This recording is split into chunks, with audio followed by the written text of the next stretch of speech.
Assalamualaikum warahmatullahi wabarakatuh. Perkenalkan, nama saya Salsabila Safa, MPM 23404516005, Prodi Pariwisata, Fakultas Ekonomi dan Bisnis, Universitas Nasional. Pada kesempatan kali ini, saya akan menjawab pertanyaan yang sudah diberikan oleh Miss Anissa Kusumaningrum, SSTPR MM, sebagai dosen pengampu mata kuliah Manajemen Pemasaran Pariwisata.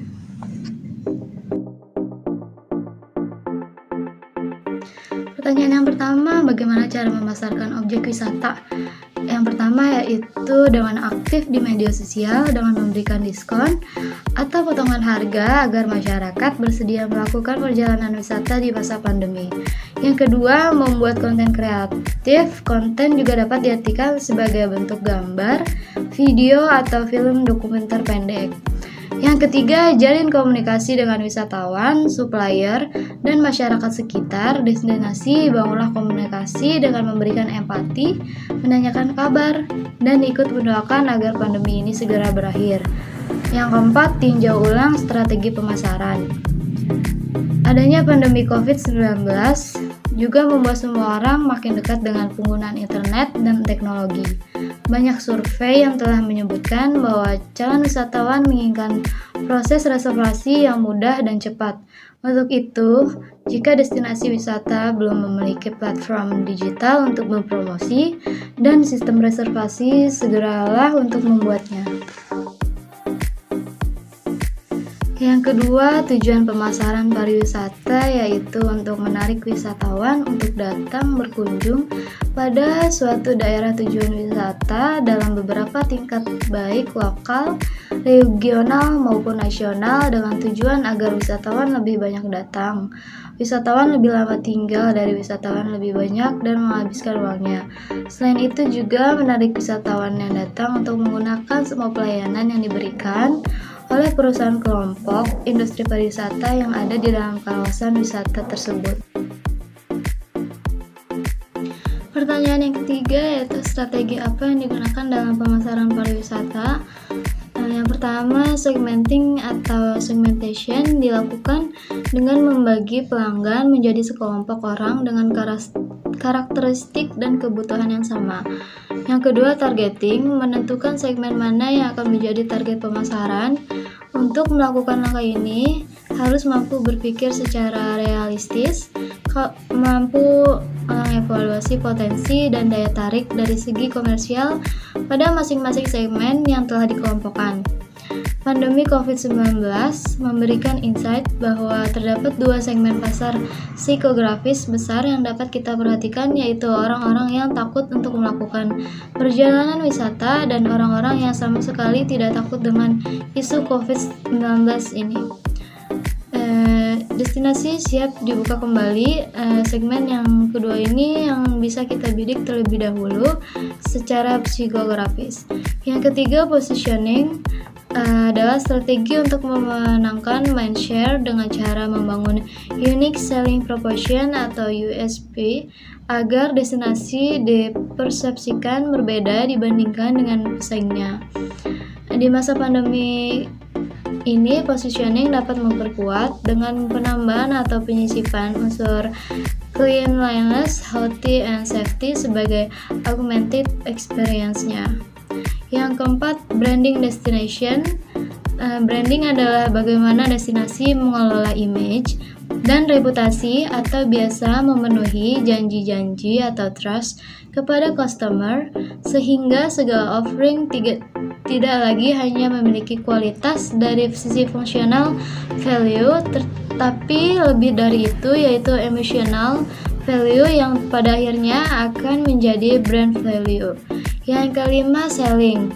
Strategi penjualan destinasi di masa pandemi ini tidak lain harus direvisi, yaitu dengan menurunkan sasaran penjualan agar lebih fokus untuk mendorong DMO atau organisasi pengelola destinasi beserta para pelaku usahanya untuk mengamankan cash flow terlebih dahulu.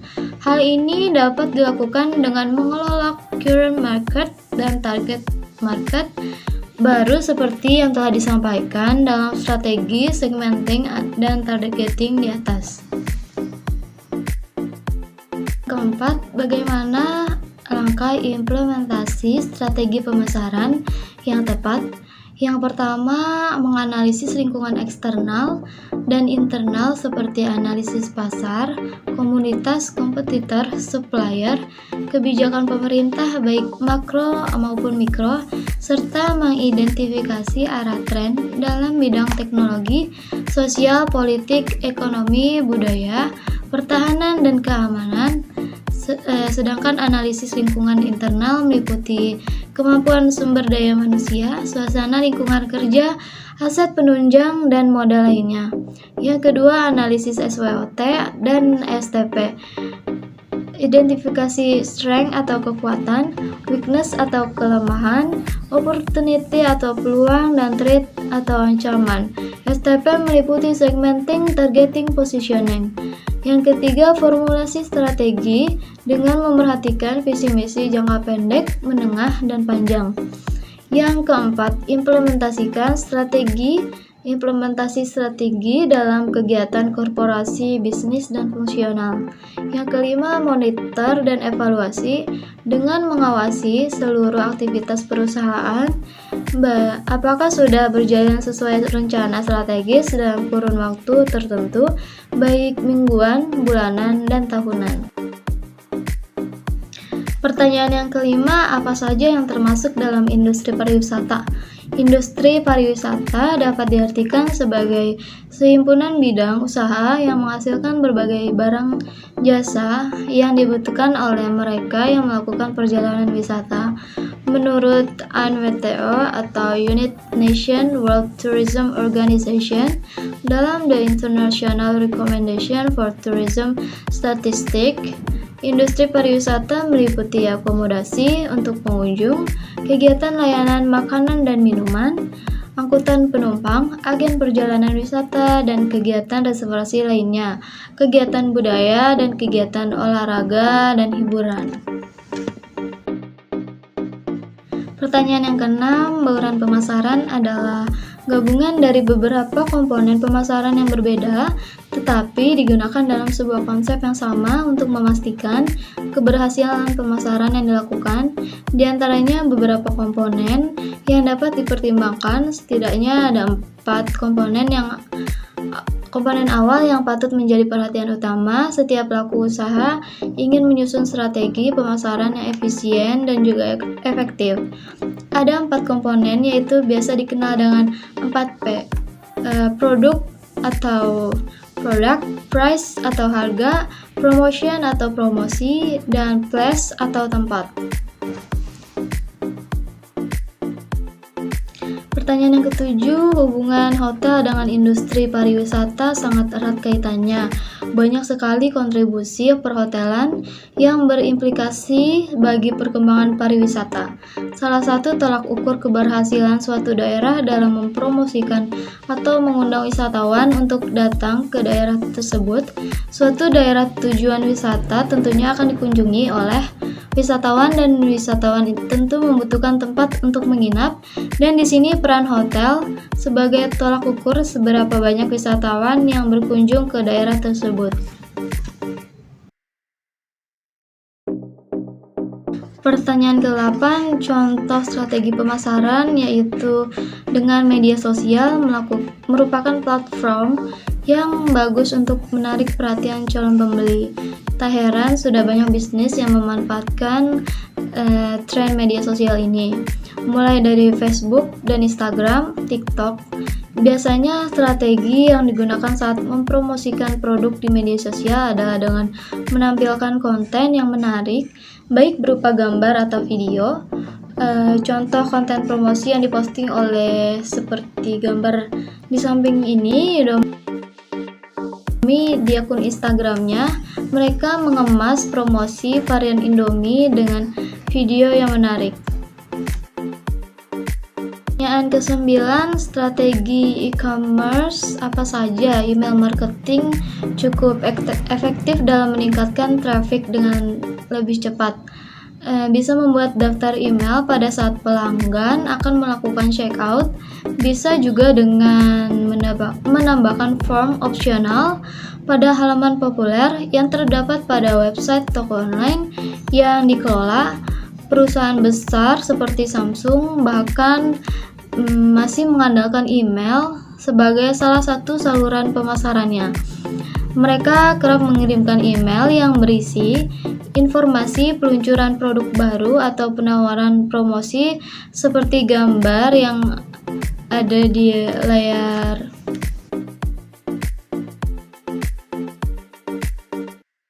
Apa itu digitalisasi pariwisata?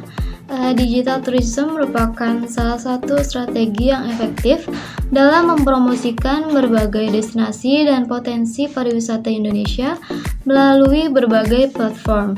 Artinya, digital tourism tidak hanya sekedar mengenalkan, namun juga menyebarkan keindahan pariwisata secara luas untuk meningkatkan jumlah wisatawan mancanegara berkunjung ke Indonesia.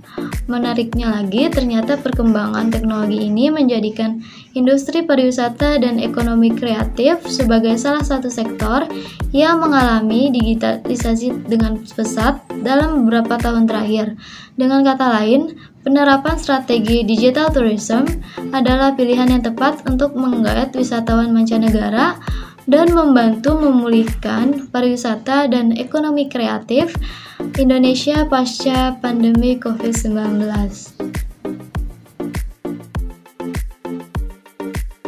Pertanyaan yang terakhir, apa yang dimaksud dengan produk wisata? Produk wisata merupakan sesuatu yang dapat ditawarkan kepada wisatawan untuk mengunjungi sebuah daerah tujuan wisata.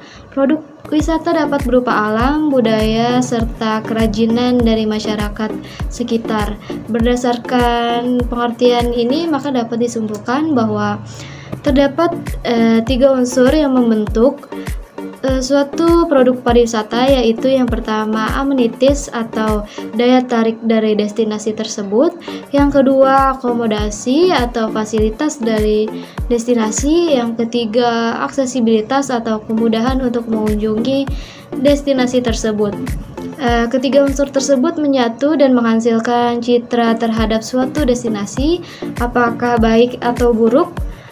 Terdapat sejumlah 6 unsur produk pariwisata untuk membentuk suatu paket pariwisata terpadu yang diuraikan berdasarkan kebutuhan wisatawan, antara lain yang pertama objek dan daya tarik wisata, yang kedua jasa travel agent dan tour operator, yang ketiga jasa perusahaan angkutan, yang keempat jasa pelayanan akomodasi, restoran, rekreasi dan hiburan, yang kelima jasa souvenir atau cindera mata, yang keenam jasa perusahaan pendukung.